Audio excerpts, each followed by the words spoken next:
The sun is going down over the Bay of Naples on a warm evening in the summer of the year 78, and you are walking up from the harbor toward the gates of Pompeii. Fishing boats are being drawn up onto the sand behind you. Ahead, on its low ridge of ancient lava, the city glows in the last light. Tiled roofs, garden walls, the white gleam of a temple. Perhaps 11,000 people live inside those walls, though no one has ever counted them all. Tonight you will be one of them. Come up from the sea before dark. Night is coming, and there is much to see. To the north, one shape owns the whole sky, a broad green mountain, its slopes striped with vineyards almost to the summit. The people here call it Vesuvius. It is good land, wine country, some of the best in Italy, and no one alive has ever seen the mountain do anything but grow grapes. A Greek geographer once wrote that its summit rocks look scorched, as if the mountain had burned in some age before memory. And old men still tell how Spartacus and his rebel gladiators hid on its heights 150 years ago. But tonight, the mountain is simply the mountain, dark, quiet, and patient, with the first star hanging above it.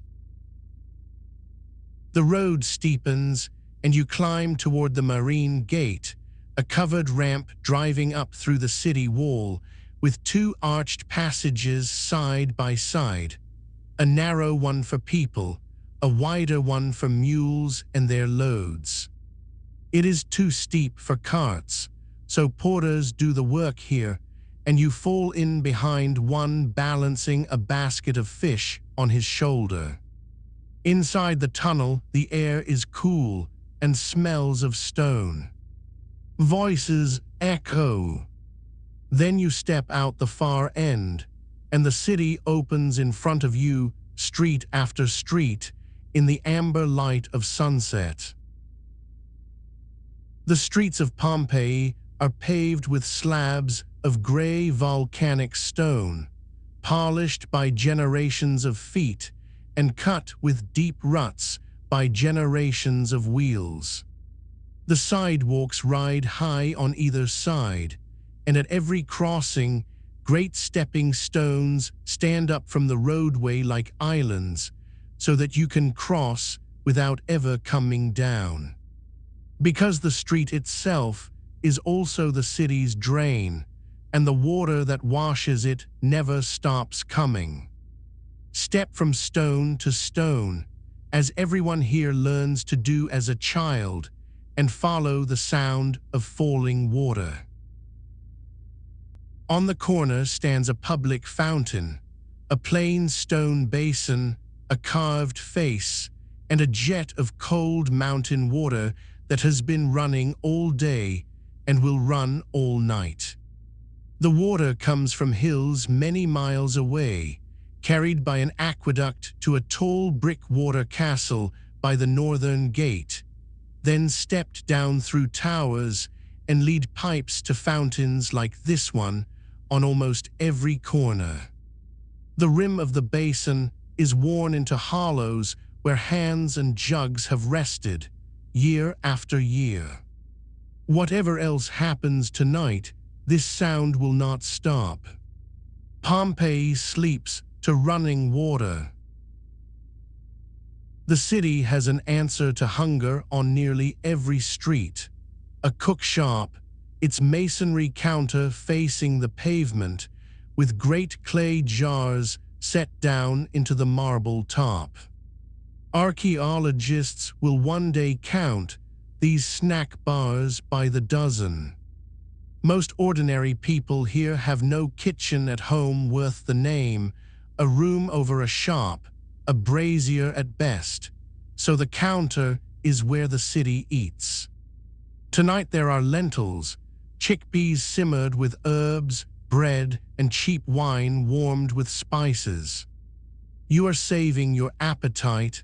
A table waits for you tonight, but take a cup of the warm wine to the end of the counter and watch the street turn to dusk. Up and down the street, the working day is being folded away. Shopkeepers lift wooden shutters into the grooves along their thresholds, board by board, and bar them from inside. Verecundus, the clothmaker, folds away his felted capes beneath his painted shop sign of Venus. A coppersmith gives one last tap and calls it a day. Behind half-closed shutters, small flames appear, the little clay oil lamps of this world, no brighter than a candle, each one a spoonful of olive oil and a burning wick. A shopkeeper counts the day's coins by that small light. In Pompeii, the day does not end by any clock. It ends when the light is no longer worth the oil. Walk slowly and read the city itself. The walls along the street are painted with notices in tall red letters. Elections come every spring, and last spring's appeals still stand bright on the plaster. Vote for this man for Edile, he is worthy. He will keep the streets in repair. And between the official letters, in charcoal and scratched plaster, the people have left their own words. Marcus loves Spendusa. Secundus greets his prima wherever she may be. And on one much-abused wall, a weary joke. I am amazed, O wall, that you have not collapsed under the weight of so much scribbling. Pompeii is a trading town, and it is not shy about it. In the doorway of one merchant's house, spelled out in mosaic for every visitor to read, is the greeting, "Welcome, Prophet." Down by the river port, warehouses hold wine, wool, and the city's most famous export, garum, a source of salted, fermented fish that all of Rome pours on nearly everything. The best local maker has grown rich enough to put pictures of his sauce jars in his mosaic floor. The evening air still carries a little of the harbor, salt, tar, and the faint sharpness of the sauce yards. The smell, they would tell you cheerfully, of money. You are expected somewhere tonight. A friend of a friend, a merchant of the city, has offered you dinner and a bed, and his house stands on a quiet street with lanterns already lit at the door. On the threshold, worked into the floor in black and white mosaic, a chained dog bares its teeth beside a warning in neat capital letters, "Beware of the dog." From somewhere inside comes the real dog's bark, deep and dutiful. The doorkeeper, an old man on a stool just inside, sizes you up, decides you are harmless, and swings the door wide. You step into the heart of a Roman house. The atrium, a tall shadowy hall with a square opening in the roof, open to the sky.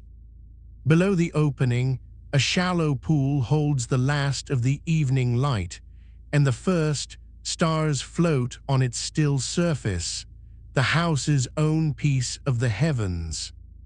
The walls are painted the deep red this city loves, with dancing figures and garden scenes half visible in the lamplight. In a niche stands the household shrine, where small bronze gods keep watch over the family. Passing it, the master of the house pauses and sets a pinch of incense on the little altar. The gods of this house, too, are being put to bed politely. Dinner here began in the late afternoon, and it is in no hurry at all. In the dining room, 3 broad couches stand around a low table, and the guests recline on their left elbows, unhurried, talking in the lamplight. They like to say a dinner party should be no smaller than the Graces and no larger than the Muses, no fewer than 3, no more than 9. Slaves come and go quietly with dishes and a jug of water for the guests' fingers. You take your place on the end of a couch, awkward the way every first-timer is, and nobody minds. The meal runs from eggs to apples, as the saying goes. Olives and cheese, eggs, then fish from the bay in a sauce sharpened with garum, bread to wipe the plate, then honey cakes, and figs that were ripening on the mountain's slopes this very morning. The wine is poured from a jar sealed the year the emperor came to the throne, and it is always mixed with water.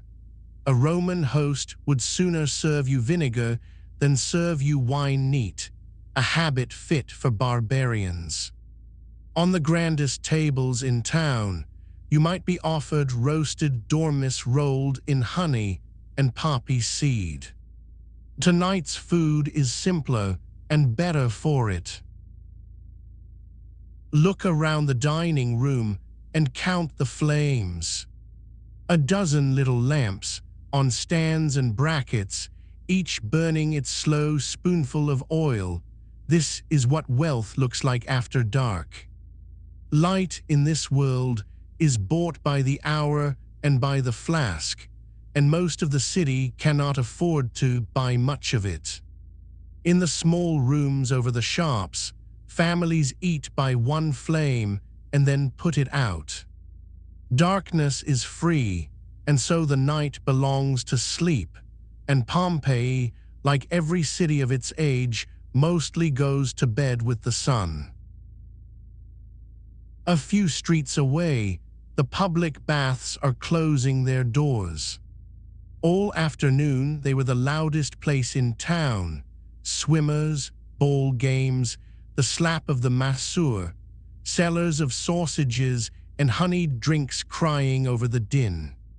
Now the last bathers have gone home oiled and scraped and glowing, and down in the service passages, slaves are banking the furnaces that breathe hot air under the raised floors and through the hollow walls. The great vaulted rooms will hold their warmth for hours yet, like a loaf out of the oven. The bathhouse cat has the warm marble all to herself. Walk back through the darkening streets and look up. Above the shuttered shops are the small rented rooms where much of the city sleeps, the barber above his chairs, the fuller's family above the vats, the lamp seller fittingly above his lamps. Stairways climb from the street to doors on wooden balconies. Behind one shutter, a baby is being sung to, low and patient. On a wall nearby, a painted notice offers lodgings to let, shops with their upper rooms and apartments fit for a gentleman. An entire street of trades is folding itself away for the night, family by family, under one long roof of tile. There are no streetlights in this world, none anywhere on earth. When the last shutters close, the streets are given over to moonlight and to those who carry their own small suns. A late walker passes with a slave ahead of him bearing a torch. Another carries a lantern of thin horn that turns its flame into a soft amber glow. Respectable Pompeii walks home early in company and keeps to the streets it knows. A boy from your host's house walks ahead of you with a lantern, and you keep your memory on the stepping stones. Behind you, faint laughter spills from a tavern door, the night's last island of light. And now, with the streets finally clear, comes a sound the daytime city rarely hears: iron-shod wheels on stone. In Rome, by law, delivery carts must do their work at night, and here too, many drivers prefer the empty streets once the day's crowds are gone. Wagons come groaning up from the river port with wine jars packed in straw, sacks of flour, timber, oil.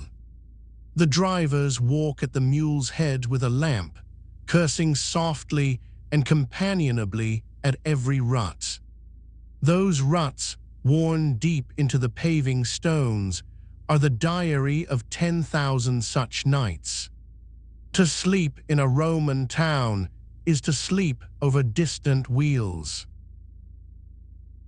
Near the gates, the inns are still awake, just. In the stable yard, mules doze over their hay.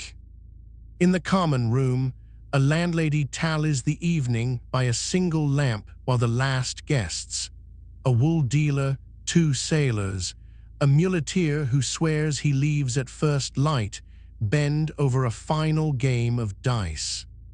The wine here is younger, the beds are shared, and the blankets smell of mule and wood smoke. But a bed inside walls, on a dark road at night, is one of the oldest comforts money can buy. The dice rattle, somebody groans, somebody laughs. Then even the inn puts its flame out. In the southern quarter of the city, 2 theaters stand back to back. The great one is open to the sky, its half-circle of stone seats climbing toward the stars. Thousands sat here this very afternoon, in the shade of a canvas awning for the comedies and the mimes. Beside it, a small roofed theater for music and poetry holds the darkness like a closed instrument. Now the marble is cooling, ticking softly. A cat crosses the empty stage without an audience, or so she thinks.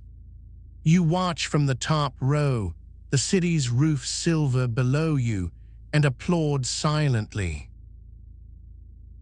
At the far eastern corner of the city stands the amphitheatre, one of the oldest ever built of stone, raised a century and a half ago, before Rome had even begun the great amphitheatre that is rising there this very year. It has seen glory and it has seen shame. 19 years ago, at the Games, taunts between Pompeii and the neighboring town of Nuceria turned to stones, and stones to swords, and blood was shed in these stands. Rome, furious, banned Pompeii's games for 10 years, a wound to civic pride that one local painted on his wall, brawl and all, like a trophy. The ban is long expired now. Tonight the great bowl stands open and silent, holding nothing but starlight and old echoes. Even by night, you can see that this city is mending. 16 years ago, the ground beneath Campania heaved, and Pompeii cracked like a dropped pot. Temples down, porticos down, whole streets shaken loose. Some families packed up and never came back. But most stayed, and the city has been rebuilding ever since, grander in places than before, with fresh paint and new mosaic floors over the old wounds. Scaffolding still leans against the temple of the city's guardian goddess. The land here trembles from time to time, everyone knows it, and no one loses sleep over it. The earth shrugs, the mason gets paid. Life goes on. And now it is midnight, and Pompeii is as quiet as a working city ever gets. Listen! The fountains still falling on every corner. The sea far below unrolling itself against the shore, slow as breathing. A dog answers a dog across the roofs, honor satisfied on both sides. A mule shifts in a stable. A jar knocks softly against another jar in a passing cart, streets away. 11,000 people are asleep around you in the dark, and over it all, huge and mild in the moonlight, the mountain keeps its counsel, as it has every night for longer than anyone alive can remember. How is a night measured here? Not in hours of equal length. Daylight is divided into 12 hours and darkness into 12 more, so summer's night hours are short and winters are long. Time itself here stretches with the seasons. Sailors and sentries split the darkness into 4 watches and read their progress in the wheeling stars. When that bright one stands over the mountain, the second watch has begun. There are no striking clocks, no bells counting for the city. The night is not counted here. It is simply kept by the stars, by the dogs, by the fountains, and by the few whose work is to be awake. Long before dawn, the smell begins, wood smoke first, then warm flour. Pompeii has more than 30 bakeries, and in every one of them, the fires are being fed. In the mill room, a donkey lanes into the wooden frame, and the great wasted millstone turns, grinding the city's daily grain between rough stones of volcanic rock, brought from quarries far to the north. The baker's family works by lamplight, shaping round loaves and scoring each one into 8 neat wedges, pressing a stamp with the baker's name into the dough. By the time the sky turns gray, the whole street will smell like morning itself. Back at the house, all is still. At its center lies the garden, wrapped in a colonnade, a square of night air and sleeping plants, with a small fountain talking quietly to itself. The finest room off the garden is painted as a garden too, roses that never fade and songbirds forever about to sing, so that even in winter the family dines in an eternal spring. In the small bedrooms, the household sleeps, the master and his wife behind a curtained door, the children upstairs, and the slaves of the house in alcoves and back rooms, close to their morning work. For this age, like every age before it, rests its comfort on labor it rarely thinks to see. The house breathes slowly. The little fountain runs on. In the last dark hour, the city begins to stir at its edges. Down at the shore, fishermen push their boats out into water the color of iron, sails loose, voices low. On the roads, market gardeners walk beside donkeys loaded with cabbages, the vegetable this country swears by, and baskets of figs, timing their arrival for the gray of first light. The bakers pull the first loaves. A cookshop keeper rakes yesterday's ashes from the brazier. On the eastern horizon, out over the mountains, the black is thinning to the color of deep water, and the first light in the whole world touches, of course, the summit of Vesuvius first. A cock crows somewhere in a courtyard and is answered insufferably from 3 streets away. Shutters begin to clatter up, board by board. The stepping stones catch the first pink light, and the fountains, which never stopped, now have company again, jugs and buckets and gossip. Schoolboys trail toward their lessons in the porticos, slower than any mule in the city. The marine gate stands open, and the porters are already climbing from the harbor with the day's first fish. Pompeii picks up its noise exactly where it set it down, and the day floods in like a tide. Here, the story must carry something the city cannot know. A little more than a year after this night, on an ordinary morning, the quiet green mountain will speak, and in 2 days of ash and darkness, Pompeii will vanish from the face of the earth. Most of its people will escape by the roads and carry their lives elsewhere. The city itself will stay behind, sealed whole beneath the ash, like a letter never sent. And that is why, of all the ordinary nights of the ancient world, this one is not lost. The loaves will still be in the ovens more than 17 centuries later, when careful hands find them. The dog in the doorway still says beware. And on a wall in the sunshine, faint but not forgotten, Marcus still loves Spenjusa. So slip back into the deep of the night and let the city sleep, whole and unknowing, under its patient mountain. Let the fountains run on every corner, and the carts rumble home by lamplight, and the bakers keep their small fires against the dark. You have crossed a whole Roman night, from the Marine Gate to Cock Crow, and you are welcome to stay as long as you like. The morning is still far away. The watch is kept. The water is running. Sleep well.